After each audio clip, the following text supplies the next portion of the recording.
After my final exam in France, Portugal was my fifth destination. I flew into Lisbon and then took a bus to get to the city centre. I quickly realized that Lisbon is very hilly as I walked up to the lookout of Santa Luisa to watch the sunset. It was totally worth the climb. The view of the colorful buildings along the water reminded me of the coast of Italy. So beautiful.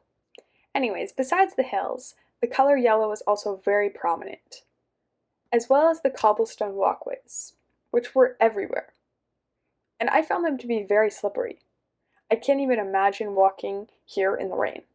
Of course, I also saw many yellow vintage trams. I stayed in Yes Lisbon Hostel, and I loved how private the bunks were. If I had been staying longer, I would have taken advantage of the evening activities or the day trips organized by the hostel, but I still enjoyed the buffet breakfast spread for €5 each morning. €5 well spent, as I also took some breakfast food to go. Day 2 began by climbing lots of stairs to another lookout for a bird's eye view of Lisbon.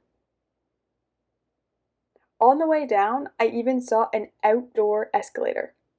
So cool that I found it too late. I wish I had have got it on the way up. And here is the long line to ride the famous Tram 28. It seemed like a tourist scam to me, as there's so much more to see and do than stand in a line in the hot sun. Next, I visited the oldest bookstore in the world.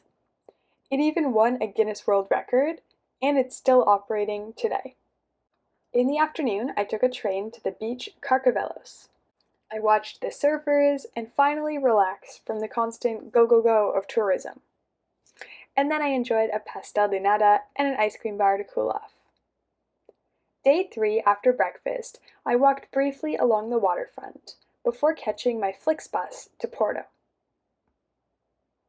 I then opted to walk around 35 minutes to get a glimpse of the city and avoid paying for public transit before checking in at my Best Guest Porto hostel.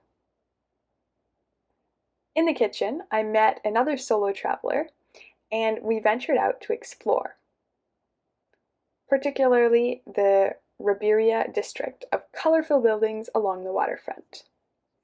I actually preferred this scenery with the bridges along the river to Lisbon. I could have easily spent more time here.